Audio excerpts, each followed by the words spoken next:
नमस्कार, मैं हूं पंकज मटपाल और आज मेरे साथ हैं एक खास मेहमान Aditya Birla Sun Life mutual fund के retail sales head mister Bhavdeep Bhatt. Bhavdeep ji से आज हम Aditya Birla Sun Life mutual fund की कुछ स्कीम्स पर चर्चा करेंगे। भावदीप जी, बहुत बहुत स्वागत है आपका। Thank you Pankaj ji, thank you for having me on the show. Bhavdeep ji, क्योंकि Aditya Birla Sun Life mutual fund के पास सभी कैटेगरीज में स्कीम्स हैं, तो क्या आपके लिए सभी स्कीम्स की सेम इम्पोर्टेंस होती है या सिचुएशन के हिसाब से आपका फोकस कुछ चेंज होता है, कुछ स्कीम्स पर आपका फोकस रहता है? तो थोड़ा पहले इस पर संक्षिप्त में मुझे बताइए। Sure, so yes you are right, हमारे पास काफ़ी फंड्स है across different asset classes, whether equities, hybrid category of scheme, fixed income etcetera. And at different points in time हम लोग हमारे कस्टमर्स को depending on their requirements, specifically also in the context of the market environment. For example market trends keep changing, some of the regulations keep changing. For example recently you saw कि fixed income के अंदर जो एक tax advantage mutual funds को हुआ करता था, वो चला गया, been kind of removed with indexation going etcetera. So basis the changing market environment, we specifically talk about certain funds which are more relevant for customers for their needs. But generally, I mean, our purpose is to kind of make sure that we keep optimizing performance across our fund schemes basis the investment objective that we have. Because एक हर कोई product का एक investment objective है और एक particular relevance है for investor specific needs. And to that extent, our endeavor is to optimize performance for that investment objective across the board. But yes, certain schemes are relatively more relevant in a given market environment, तो उसके बारे में हम लोग ज़्यादा बात करते हैं at a point in time. Okay. See, देखिए, फाइनेंशियल प्लानिंग के हिसाब से बात करें तो सभी स्कीम्स की इंपॉर्टेंस है, बिकॉज एसेट एलोकेशन इंपॉर्टेंट है। Right. तो सभी कैटेगरीज की स्कीम्स की ज़रूरत होती है पोर्टफोलियो में। लेकिन जैसा आपने कहा कि depending on situation, depending on market conditions कुछ फोकस रहता है। तो आप मुझे बताइए कि फ़िलहाल में आपका फोकस कौन से फंड्स पर है? सो अभी हम लोग ने एक बुके ऑफ फंड्स का एक ऑफरिंग हम लोग ने कम्युनिकेट करना शुरू किया है मार्केट में, which is focused fund offer we call it. Okay. So उसमें हमारे 4 फंड्स, एक बैलेंस एडवांटेज है, मल्टी एसेट एलोकेशन फंड है, मल्टी कैप फंड है और स्मॉल कैप फंड है। और जैसे मार्केट एनवायरनमेंट आप देख रहे हो कि इंडिया का जो फंडामेंटल्स है वो काफ़ी स्ट्रॉन्ग है और इम्प्रूव हो रहे हैं। लिक्विडिटी काफ़ी स्ट्रॉन्ग है because of domestic flows kind of getting stronger by the day. And overall even sentiment देखोगे आप इंडिया का compare to the rest of the emerging markets और particularly even compare to China, तो even sentiment for Indian equity markets have been improving. So I think we have the Goldilocks situation in the way India is showing up right now. And at the same time, you have certain challenges like, for example, global growth in some way. While in recent times you have started seeing some improvement, but global growth में भी एक थोड़ा environment is not that conducive as it was in prior period. Interest rates for example have picked up. So ये सब factors को नज़र में रखते हुए अभी हमको लग रहा है कि जो हाइब्रिड प्रोडक्ट कैटेगरीज है which are more of evergreen products, वो इन्वेस्टर्स को खास देखना चाहिए आज की तारीख में। For example balance advantage fund है, मल्टी एसेट एलोकेशन फंड है। And because small caps in general आप देखोगे कि पिछले 5-6 साल से they have not done well. After peak of 2017 small cap index का जो लेवल है अभी हम लोग ने क्रॉस किया है। सो पर्टिकुलरली 18, 19, 20, 21, 22, सो 5 साल में as at an index level small cap has not gone anywhere. So हम लोग को लग रहा है कि स्मॉल कैप भी आने वाले समय के अंदर काफ़ी अच्छा परफॉर्म कर सकता है as a category. So this is how we are looking at the markets and the product categories. Bhavdi, अपने ऑलरेडी मिस जो मैं पूछने जा रहा हूँ उसका कुछ आंसर दिया, बट मैं फिर भी रिपीट करूँगा। स्मॉल कैप फंड की परफॉर्मेंस अगर देखी जाए, मैं बात कर रहा हूँ Aditya Birla Sun life small cap fund, तो काफ़ी इम्प्रूव हुई है पिछले कुछ समय में। तो इसके पीछे कोई ख़ास वजह, कोई या रीज़न रहे जिसकी वजह से ये वैसे तो मतलब मार्केट की बात करें तो इंडेक्स में तो बहुत ज़्यादा परफॉर्मेंस देखी नहीं गई, लेकिन कुछ सिलेक्टेड स्टॉक्स ने डेफिनेटली अच्छा परफॉर्म किया और उसी के चलते हुए हमने देखा कि आपका स्मॉल कैप फंड अच्छा परफॉर्म कर पाया, तो उसके पीछे कोई भी और रीजन जो आप बताना चाहें या रहे हों इसके पीछे? सो हमारा एक की चेंज क्या हुआ है पिछले एक साल के अंदर, हमारे दो फंड्स के अंदर, एक स्मॉल कैप फंड और बैलेंस एडवांटेज फंड है, उसमें हमारे एक नए फंड मैनेजर हम लोग मैनेज कर रहे हैं अभी ये fund, Vishal Gajwani. Okay. So he has added some 16 different companies in the portfolio over the last 2.5-3 quarters, and all these companies have kind of significantly outperformed compared to the benchmark performance during this particular time. So जो भी हम लोग new addition कर रहे हैं portfolio में जो companies का, तो वो कंपनीज ने काफ़ी अच्छा परफॉर्म किया हुआ है. स्ट्रक्चरली मैं बताऊँ तो विशाल का भी एक बहुत अच्छा ट्रैक रिकॉर्ड है कि वो पहले हमारे PMS मैनेज करते थे, and in 9 years that he managed our PMS, of course every fund manager has cycles, so we also had cycles there, but over a 9-year period he delivered roughly 8% outperformance over benchmarks. In point to point, benchmark delivered something like 16% during this period, and his products delivered 24%. So I think there was a significant outperformance, and we thought that he is very good in terms of stock picking, number one, and also in terms of the way he approaches research filters for identifying companies, because small cap के अंदर काफ़ी companies होती है, तो उसमें से आपको एक 60, 70, 80 कंपनीज आपको आइडेंटिफाई करनी है, तो you need certain research filters for that. Universe बहुत बड़ा है एक्चुअली स्मॉल कैप का. सो ये दोनों की जो कैपेबिलिटीज विशाल की है, they are coming handy in our small cap revival. And lastly I would say that ultimately small cap के अंदर जो गवर्नेंस है वो बहुत इंपॉर्टेंट रहता है. So at times we don't mind paying slightly higher P.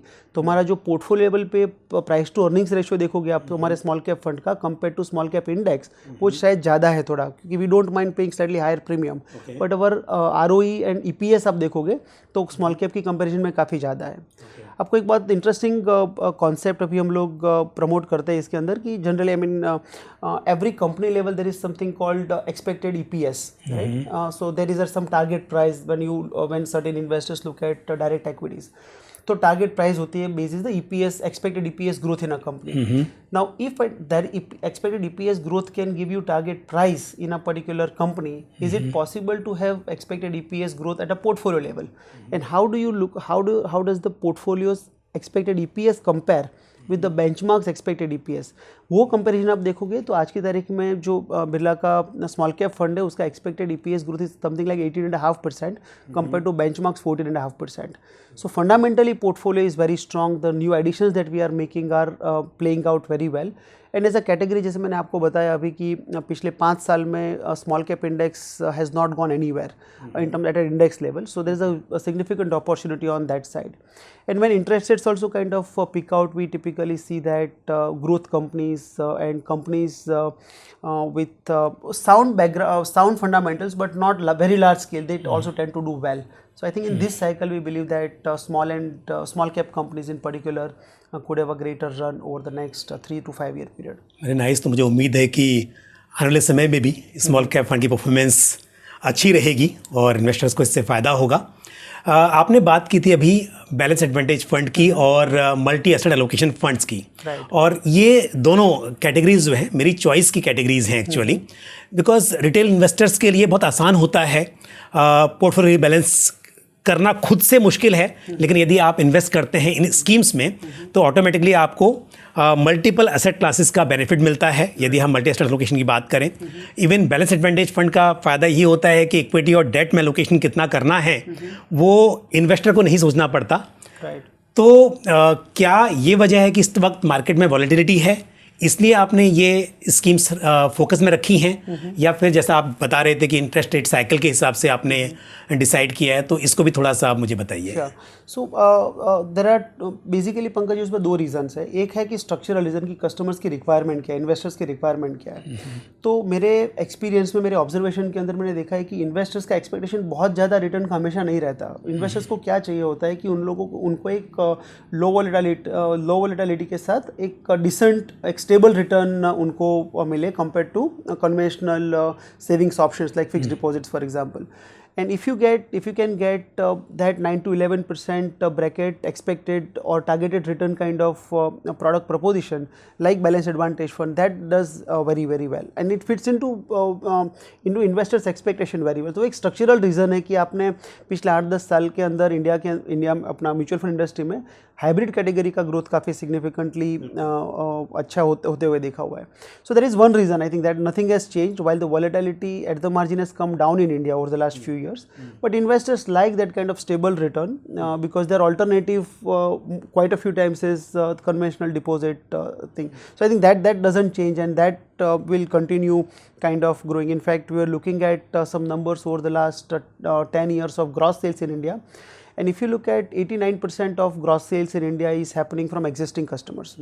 What it means is that the customers who are happier or who are finding stable experience are more likely to come back into mutual fund industry and invest more, repeat purchase essentially. And from that standpoint also, I think the most stable category that we find is the hybrid set of funds, and balanced advantage fund kind of ranks right up there.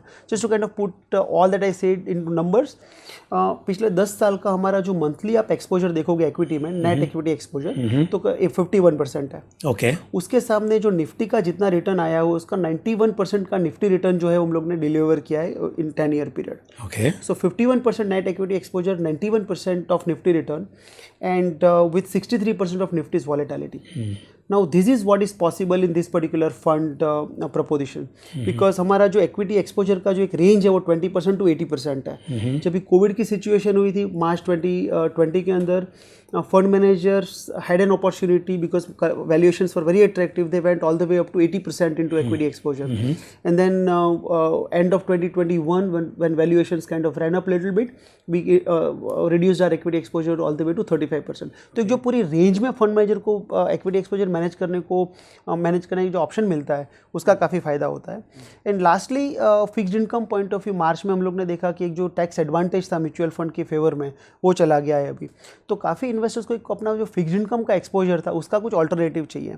तो मुझे लग रहा है कि balance advantage fund ये angle से भी काफ़ी अट्रैक्टिव है कि आपका 50-60% एक्सपोजर, 65-70% एक्सपोजर ऑफ इक्विटी में है, बाकी का रिमेनिंग 30-35% जो फिक्स्ड इनकम में है वहाँ पे आपको फिक्स्ड इनकम का भी एक्सपोजर मिल जाता है और वो भी टैक्स एफिशिएंट तरीके से.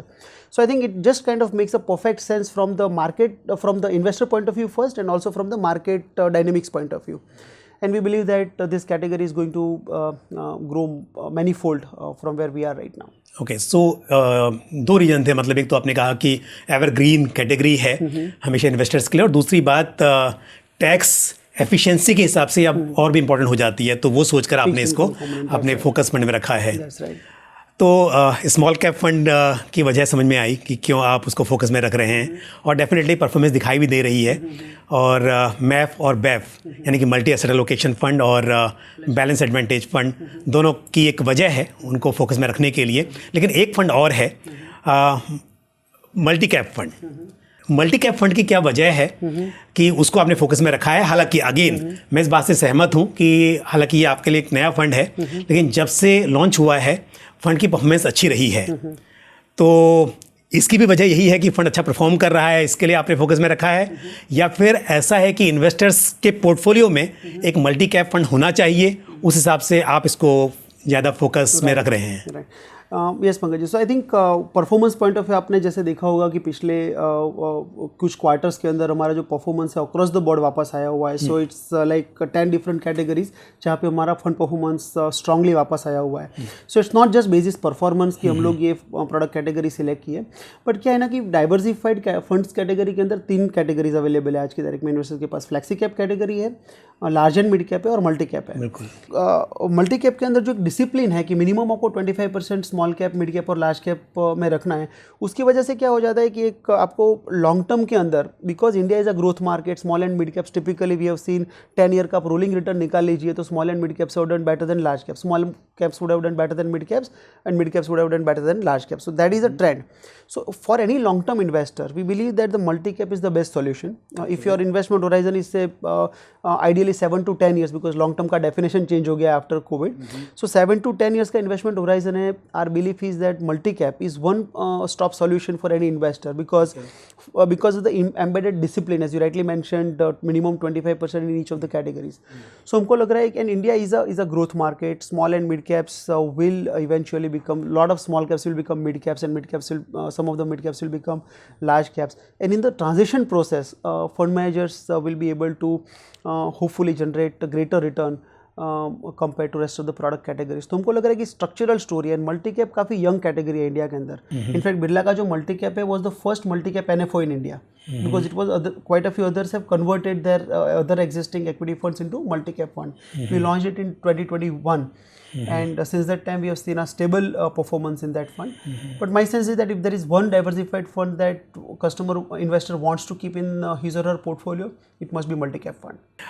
ये तो बात थी फंड्स की, लेकिन क्योंकि आपका काफ़ी बड़ा एक्सपीरियंस है म्यूचुअल फंड के साथ में, और मुझे ऐसा लगता है कि म्यूचुअल फंड आज की तारीख में एक बेस्ट प्रोडक्ट है रिटेल इन्वेस्टर्स के लिए, इंडिविजुअल इन्वेस्टर्स के लिए। तो अगर मैं आपसे पूछूं कि हमारे व्यूअर्स के लिए आपकी क्या एडवाइस होगी ताकि वो वेल्थ मैनेज अपनी अच्छे से कर सकें, वेल्थ क्रिएट कर सकें, तो आपके एक्सपीरियंस के हिसाब से कोई एक एडवाइस उनके लिए। श्योर। सो मेरा जो भी लिमिटेड एक्सपीरियंस रहा है म्यूचुअल फंड इंडस्ट्री के अंदर, और मेरा जो भी ऑब्जर्वेशन या थोड़ा रीडिंग रहा है, उसमें मुझे सबसे ज़्यादा जो कोई चीज़ ने इन्फ्लुएंस किया है तो निक मोरे की बुक है सिंपल वेल्थ इनएविटेबल वेल्थ, और उसके अंदर जो बेसिक कॉन्सेप्ट है वो कंपाउंडिंग का है। तो हम लोग काफ़ी time investors and generally I mean all of us human beings we kind of overestimate the power of short term and underestimate the power of long term. So if you can just get that piece right कि compounding is here to work, just don't disturb, because compounding doesn't like cheat code. If you try to kind of act smart कि market मतलब market के हिसाब से आपने portfolio change कर लिया वगैरह, तो उसका फ़ायदा होता नहीं है। आज एक सिंपल एग्जांपल दूँ कि कोई फंड है, and just not I am selling a fund particularly as an example, one of our funds which we launch in 1998, diversified fund, flexi cap fund, with 10,000 रुपये की SIP कोई ने की होती थी, और जस्ट कंटिन्यू सिर्फ एक SIP चालू रखते थे। तो आज की तारीख में उसका वैल्यू जो है, आपका investment value is about 30 lakh rupees, आज portfolio value is about 4.4 crore. Now that is the power of compounding. So India is doing great. Equity market has a huge potential. Fund managers are doing their bit.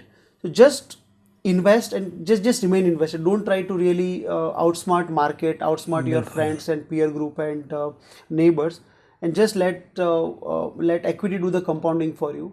And I think it's just absolutely magical the way equity delivers return over a long period of time. So my only advice to our investors would be first is harness the power of compounding by investing in equity. Ultimately 91% आपका long term जो return है वो asset allocation से decide होगा, rather then whether आप best fund performing fund में हो या मीडियम परफॉर्मिंग फंड में हो और लो परफॉर्मिंग फंड में हो। आपका 5% इक्विटी है, 50% इक्विटी है, will be much more important compare to whether you are in the best performing fund और 10th best performing fund in equity. So एक तो ये चीज़ है, और दूसरा एक इम्पॉर्टेंट एडवाइस मैं दूंगा is advisor is very very important, because often times we feel कि हम लोग DIY मतलब डू इट योर सेल्फ में हम लोग सही डिसीजन ले पाते हैं क्योंकि काफ़ी इन्फॉर्मेशन अवेलेबल है, बट इन्फॉर्मेशन और इंसाइट में बहुत फ़र्क होता है, और रिटर्न्स जो लंबा समय में जो बनता है उसके लिए काफ़ी पेशेंस लगता है। तो एडवाइज़र का काम सिर्फ आपको प्रोडक्ट सिलेक्शन का नहीं है, बट आपका जो इमोशंस है, आपका जो एक नेचुरल ह्यूमन रिएक्शन है टू मार्केट मूवमेंट, वो मैनेज करना होता है। सो कनाडा में एक रिसर्च हुआ था since early 1980s all the way to 2016, and ये देखा गया कि जो इन्वेस्टर्स के एडवाइजर्स थे वर्सेस जो इन्वेस्टर्स ने डायरेक्टली इन्वेस्ट किया था मार्केट के अंदर, रिटर्न डिफरेंशियल इज रफली लिटिल मोर देन 5.5%। सो जो डायरेक्ट कस्टमर्स थे उसका रिटर्न 5.5% था, और जो कस्टमर्स एडवाइजर के थ्रू आए थे उनका रिटर्न 11.3% था। और ये जो ग्रुप के अंदर जो रिसर्च हुआ था, वो रिसर्च के अंदर ऐसा नहीं है कि अलग अलग स्टेटा के कस्टमर्स लिए थे, customers with the same economic background, social background, education background, they took similar kind of people, and then that they did this research. Only one factor which was different, largely speaking, was whether you had advisor or you went right. Okay. And my sense is personally that advisor makes a lot of difference in the way you kind of stay invested in the market. ऐसा है ना कि बहुत लंबा root है wealth creation का पंकज जी, ये लंबे रूट के अंदर it gets often dark, and you really need someone navigator to be with you to make sure that you don't really deviate, because ultimately at times it's just the investor's own behavior which is detrimental to his or her own wealth creation journey rather than market. So I think advisor का बड़ा important role है. So invest in equity, stay invested for long term, and the only big decision that one can take in my view, if I were to kind of roll back my journey, and if I were to go back my 20s, the only one decision I'll take and I'll put lot of efforts is choosing a right advisor. True. My right distributor, right advisor, उसके बाद वो जो बोले वो करो, and then just trust them the way you trust your doctors. And I think just very simple ये चीज़ है, but it's like a moon shot, कि मतलब आप शुरू यहाँ से करते हो, उसके बजाय यहाँ से करते हो तो मून की बजाय मार्स पे पहुँच जाओगे. So it's just very small, looks like a small thing, but very monumental in the way it ultimately delivers you wealth creation experience over a period of time. So these are some of the experiences that I have had. भावदीप जी, आपने कहा कि stay invested for long term, and मेरा experience ये है, होता यह है कि इन्वेस्टर्स अपने गोल सेट नहीं करते हैं without financial planning, they invest in schemes. अब अगर फाइनेंशियल प्लानिंग नहीं की है तो आपके पास कंटिजेंसी प्लानिंग नहीं है, कंटिजेंसी फंड नहीं है, या शॉर्ट टर्म के लिए आपने अलग से पैसा रखा नहीं है, फिर होता यह है कि ऑब्जेक्टिव तो होता है लॉन्ग टर्म इन्वेस्टमेंट का, लेकिन ज़रूरत पड़ती है, अलग से प्लानिंग है नहीं, और फिर यूनिट्स रिडीम हो जाती हैं. और हमने देखा भी है कि अभी डेटा भी ये कहता है कि 2 साल एवरेज फोलियो का ये है, मतलब टाइम, कि 2 साल में बहुत से इन्वेस्टर्स ने अपने पैसे रिडीम कर दिए म्यूचुअल फंड से. तो मेरे हिसाब से, और जो आपने भी कहा कि अगर गोल बेस्ड इन्वेस्टिंग हो और अपने गोल के हिसाब से आपने शॉर्ट टर्म डिसाइड किया तो उस हिसाब से फंड रखे, मीडियम टर्म के हिसाब से फंड रखे, लॉन्ग टर्म के हिसाब से फंड डिसाइड किए, और फिर डेफिनेटली जब ज़रूरत है तो आप उसी पैसे को निकालेंगे जो आपने उस पीरियड के लिए रखे थे. तो I think goal based investing, asset allocation, ये बहुत ही इंपॉर्टेंट हो जाता है. तो आपने बहुत सी इंपॉर्टेंट बातें बताई, और मुझे उम्मीद है कि हमारे व्यूवर्स को बहुत से फ़ायदा मिलेगा. और आपने जो बोला उसमें जस्ट एक चीज़ ऐड करना चाहूँगा कि आपकी बात बहुत सही है. मैंने कहीं से सुना था कि लक्ष्य नहीं तो लक्ष्मी नहीं. सो आपके पास जो गोल ही नहीं है, तो then it's like you are selling in the sea, middle of the sea. No wind will be tailwind for you. Everything will be headwind because if you don't know where to go. Correct. So you will just end up reacting to market, right? If you have a goal, then you are anchored to goal. But before having that goal, etc., most important decision again I would mention is that having that advisor, because you cannot have your goals as well planned. You really need that anchor, and that is your investment advisor, distributor, correct. someone who is your financial doctor. I agree with you, because आपने बोला कि emotional biases को control करना, मेरे हिसाब से वो कई बार बहुत इंपॉर्टेंट होता है, मोर देन कि हाँ, क्योंकि लोग ये समझते हैं कि प्रोडक्ट में सेलेक्ट कर लूँगा अपने आप, लेकिन जब भी मार्केट में उतार चढ़ाव का माहौल होता है तो उसमें कोई साथ में अगर आपके है तो काफ़ी फ़ायदा मिलता है. Agree with you. हमारा भी कुछ ना कुछ यही एक एंडेवर रहता है कि हम भी एक प्रोडक्टाइज सॉल्यूशन दे कस्टमर्स को. फॉर एग्जांपल अभी हम लोग ने एक संपूर्ण SIP सॉल्यूशन लॉन्च किया है कि जहाँ पे आपके गोल बेस्ड आपका रिक्वायरमेंट जो है रिटायरमेंट के बाद, फॉर एग्जाम्पल कि आपकी रिक्वायरमेंट क्या होगी सिस्टमेटिक विड्रॉल की, तो एक annuity kind of plan, we can't call it annuity, we don't have annuity plans in mutual funds, but you can plan your investments, systematic investment over a period of time,